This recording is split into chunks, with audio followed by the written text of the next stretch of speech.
En 1994, llegaba a la sala de emergencias de un hospital un bebé con graves problemas respiratorios. Los pulmones del bebé estaban sangrando, una enfermedad letal muy poco común. En cuestión de meses aparecieron en Cleveland otros 30 casos similares, una proporción 1000 veces mayor que en ningún otro lugar del mundo. No todos los niños sobrevivieron. Los médicos nunca habían visto nada igual y buscaron a toda prisa las causas.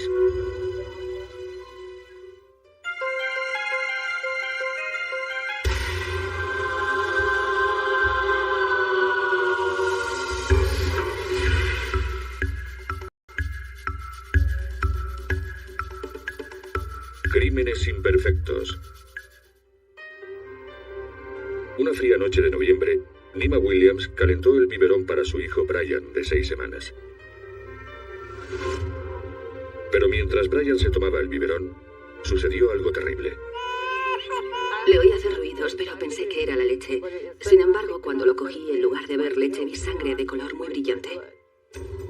Llevaron a su bebé al hospital Rainbow de Cleveland para bebés y niños, donde los médicos intentaron salvar la vida del pequeño Brian. Los rayos X desvelaron que los pulmones de Brian estaban llenos de sangre.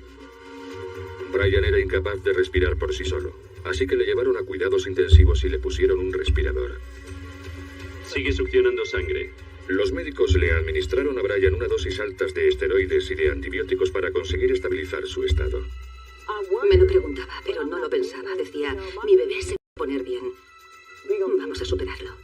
Pero no te lo puedes quitar de la cabeza. Sabes que puede morir. Es la última vez que voy a ver a Brian. No lo volveré a ver más.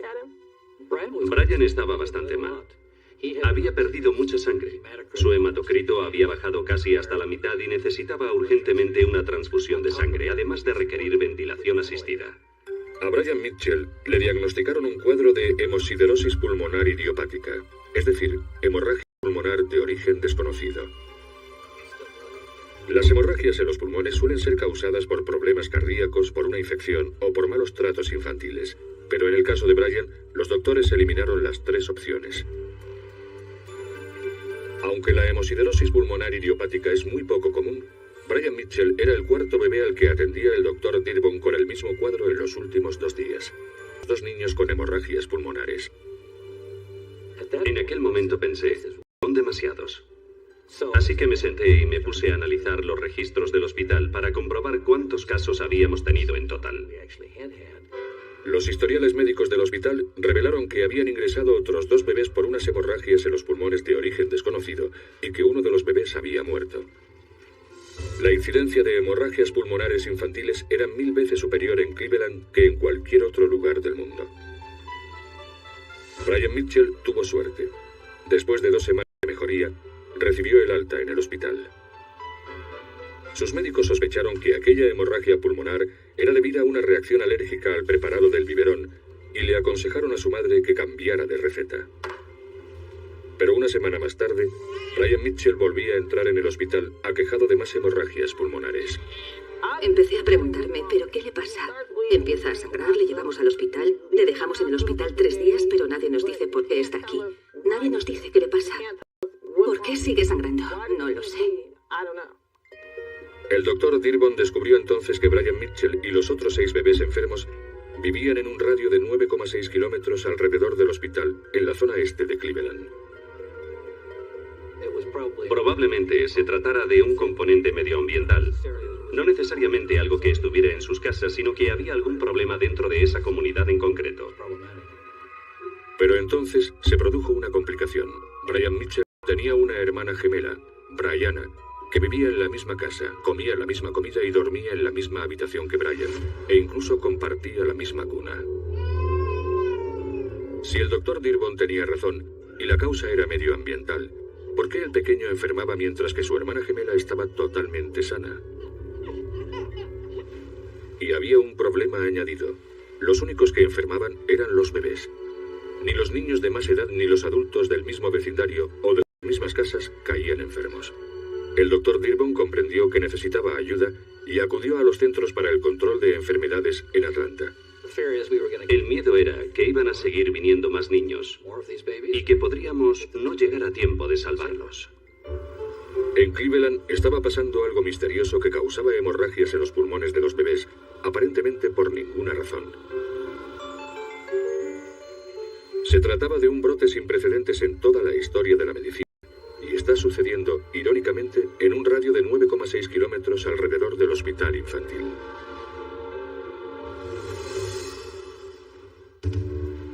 Los Centros para el Control de Enfermedades asignaron a la doctora Ruth Etzel para que dirigiera la investigación en Cleveland. Su trabajo consistía en averiguar las causas. El trabajo de un investigador médico es muy similar al de un detective de un delito. Es decir, intentar buscar el culpable de una determinada enfermedad desconocida. Y si somos capaces de encontrar al culpable, podemos evitar que vuelva a atacar.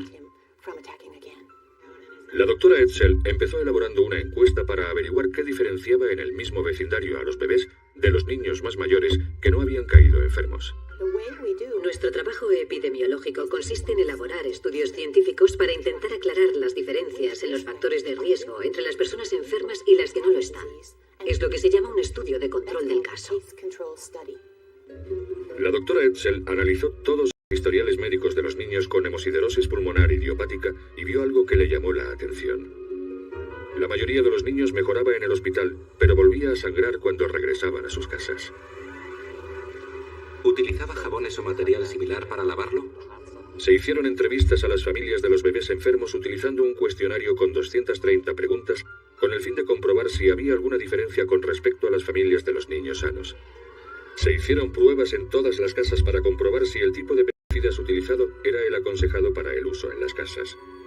También se analizaron muestras de aire recogidas en las casas. Varios días después de iniciar la investigación, otros 2 bebés del mismo vecindario llegaron al hospital aquejados de hemosiderosis pulmonar idiopática. El número total de casos ascendía ahora a 10. 9 de los 10 bebés eran varones y todos ellos afroamericanos. Aquello nos hizo plantearnos si estábamos frente a algo relacionado con cuestiones de genética de razas o si se trataba de algo especialmente susceptible a darse en varones. Eran un par de opciones que teníamos presentes, pero seguíamos creyendo que se trataba de algo que estaba en el entorno. Pero si la causa estaba en el entorno, ¿por qué Brian Mitchell había caído enfermo y sin embargo su hermana Brianna seguía sana? Ambos dormían en la misma habitación, en la misma cuna, comían la misma comida y respiraban el mismo aire. Para averiguar las causas, los médicos le hicieron unas pruebas a Brianna, una broncoscopia. Le metieron un tubo en los pulmones y el doctor Dirbon extrajo una muestra de tejido para analizarla. Cuando se observó al microscopio el tejido pulmonar de Brianna, el resultado fue alarmante. Las células del corazón se habían vuelto azules, indicativo de que los pulmones estaban sangrando. Ella también tenía hemosiderosis pulmonar idiopática. Teníamos a un bebé sin signos externos de hemorragia interna y que sufría pequeñas hemorragias internas, muerto desangrada. Al descubrir aquello, no solo nos asustamos por ella, sino por toda la comunidad. ¿Cuántos niños más como Brianna podía haber en el vecindario sin problemas aparentes de salud? ¿Cuál era la profundidad del iceberg? Conforme el misterio iba creciendo, el miedo también se fue apoderando de los padres de los vecindarios de la zona este de Cleveland. Los niveles de pesticidas en la casa de los bebés estaban dentro de lo permitido, y no había diferencias entre las muestras de aire recogidas en las casas de los niños enfermos y las de las casas de los bebés sanos. Queríamos evitar más muertes, evitar futuros casos, pero no sabíamos qué hacer. Todas las autoridades sanitarias públicas implicadas, estatales, federales y locales, intentaban ponerse de acuerdo en el comité asesor para encontrar respuestas, porque no teníamos ninguna. Pero la información recogida en los cuestionarios empezó a desvelar algunos datos importantes. 7 de los 10 niños enfermos vivían en casas de fumadores. Todos los bebés enfermos habían sido alimentados con biberón, ninguno con el pecho. Y todos los bebés enfermos vivían en casas que habían tenido recientemente problemas con el agua. ¿Cabía la posibilidad de que el tabaco, los biberones o algo en el agua estuvieran causando el brote letal de hemorragias pulmonares en bebés? ¿O había algo más?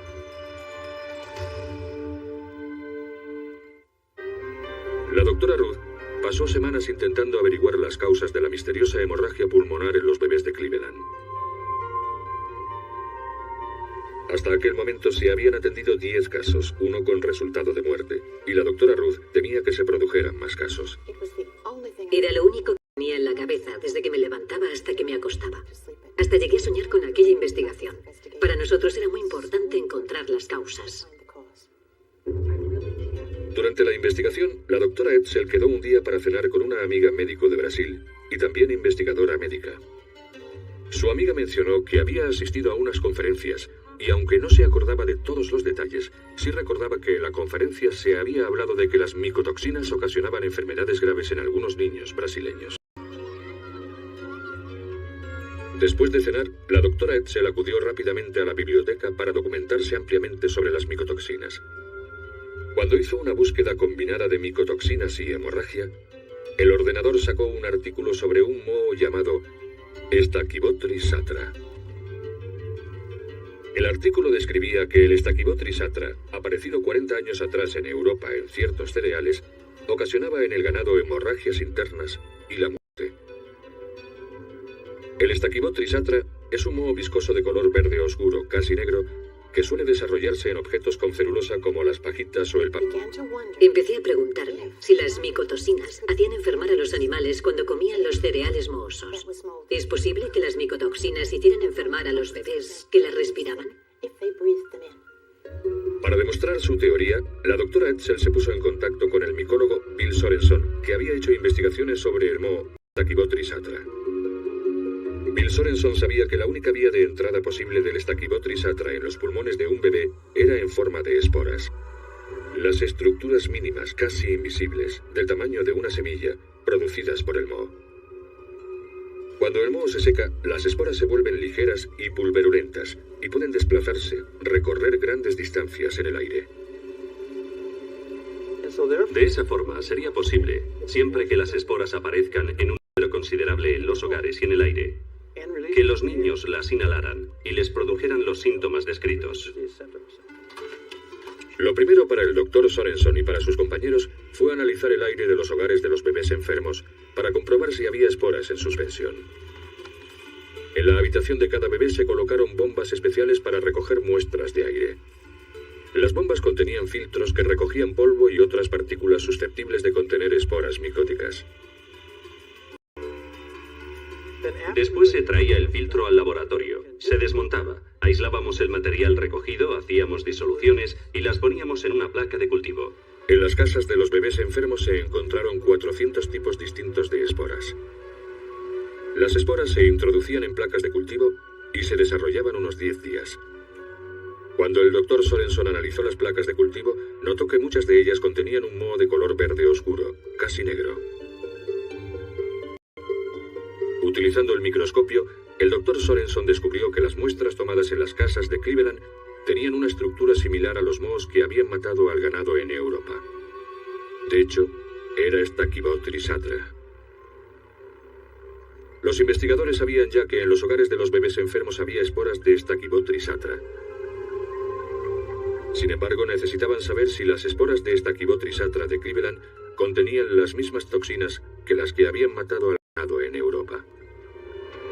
Y una de nuestras preguntas era que quizá esos elementos, o los organismos, o los Stachybotrys en este país, no son los mismos que en Europa. Quizá eso explicara que no viéramos aquel problema en nuestro país. Para averiguarlo, los científicos desarrollaron en una mezcla de arroz las esporas encontradas en las casas de Cleveland. El Stachybotrys crece bien en el arroz gracias a la humedad del grano. Después, molieron el moho y lo mezclaron con una serie de disolventes con el fin de extraer los componentes químicos. Pudieron analizar las características físicas de las esporas. Así fue como los científicos descubrieron que las esporas de Cleveland eran idénticas a las micotoxinas tóxicas que acabaron con el ganado de Europa Oriental. Había una clase especial de micotoxinas llamada tricotecenas. Las micotoxinas tricotecenas son uno de los inhibidores más potentes de síntesis de proteínas. Es decir, que destrozan la capacidad de las células de sintetizar proteínas. Y sin esa capacidad, las células mueren. Creemos que esas proteínas son necesarias durante la formación de los capilares de los pulmones del bebé para el desarrollo de la pared capilar. Y si se interrumpe la síntesis de proteínas, lo más esperable es que las paredes capilares se vuelvan más frágiles, con lo que bastaría con una simple tos para causar una hemorragia en los pulmones. Cuando los científicos examinaron las casas de los bebés enfermos, descubrieron la fuente de las esporas de Stachybotrys en una cepa de moho que estaba creciendo en los sótanos de todas las casas con bebés enfermos, menos una. Sin embargo, también se encontró Stachybotrys en la mitad de las casas registradas en las que vivían niños no afectados. Si lo que causó la muerte de uno de los bebés de Cleveland y la enfermedad grave de otros 9 era el Stachybotrys, ¿por qué no había afectado a todos los bebés que vivían en las casas donde se encontró? Se encontraron esporas del moho Stachybotrys atra en todas las casas de los bebés enfermos, menos una. Pero también en la mitad de las casas de niños no afectados que vivían en el mismo vecindario. Los científicos necesitaban saber por qué algunos niños desarrollaban hemorragias en los pulmones y otros no. No tardaron en descubrir que el número de esporas en el aire en las casas de los bebés enfermos era mucho más alto que en las casas de los bebés no afectados. De hecho, las casas de los enfermos contenían más esporas y más veneno. El Stachybotrys no suele ser uno de los principales componentes del aire en sitios cerrados, quiero decir de los componentes micóticos en sitios cerrados. De hecho, a veces no aparece. En un estudio desarrollado en Canadá se examinaron más de 100 casas, pero en total aparecieron unas 300 colonias. En el aire analizado en algunas casas de Cleveland se registraron niveles de 600 unidades formadoras de colonias por metro cúbico. Los investigadores encontraron la fuente de esporas de Stachybotrys en los sótanos, por las paredes, en cajas e incluso en el aislante detrás de las paredes. Para que los Stachybotrys se desarrollen hacen falta dos cosas: un producto con celulosa y agua. Los especialistas descubrieron que unas lluvias torrenciales habían causado la inundación del sistema de alcantarillado de la zona. Los habitantes de otras casas habían dicho que sus tuberías goteaban. Aquel agua no se había limpiado inmediatamente y había empapado las paredes secas y el aislante detrás de las paredes, creando las condiciones perfectas para que se desarrollara el Stachybotrys en un entorno cálido, húmedo y oscuro. Pero si el Stachybotrys estaba en los sótanos de aquellas casas, ¿cómo pudieron los niños entrar en contacto con las esporas si ninguno de ellos había bajado al sótano? Los investigadores descubrieron que cuando el moho se secaba, las esporas se volatilizaban y pasaban al aire. Las calderas de aquellas casas expulsaban aire procedente del sótano, y no de los pisos superiores.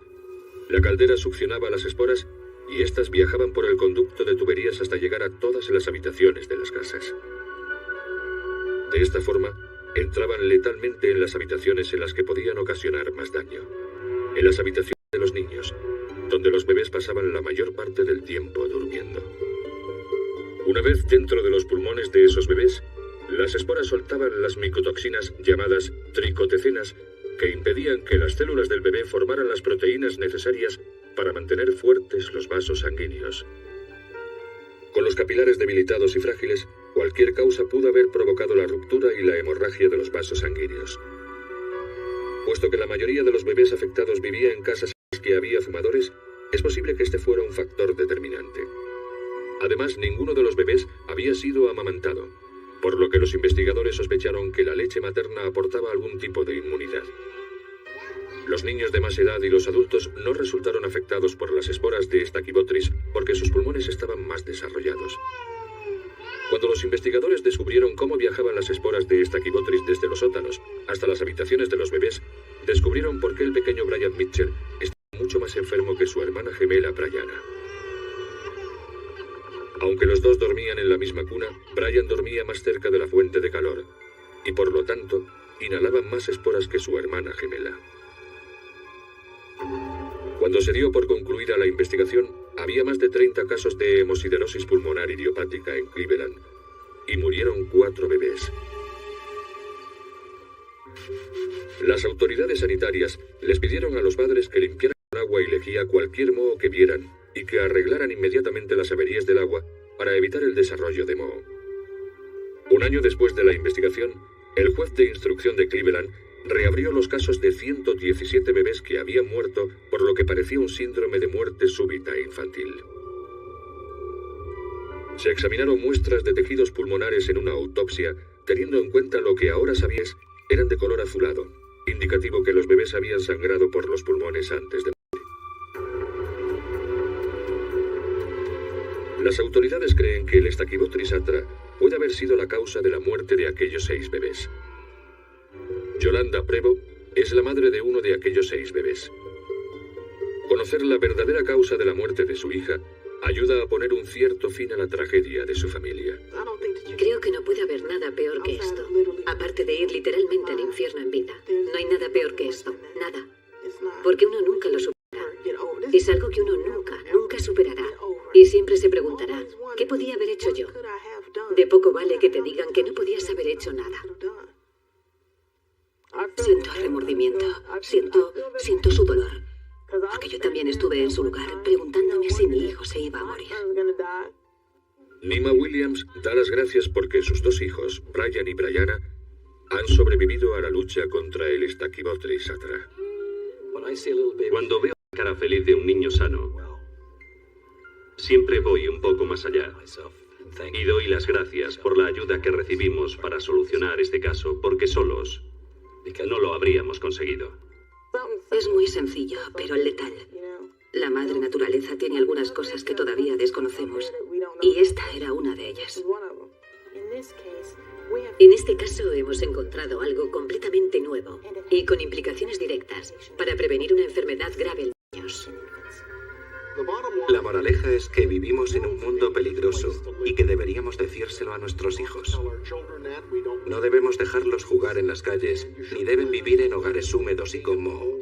Hay que mantener nuestros edificios y casas secos para que el Stachybotrys u otro moho no constituyan ningún problema.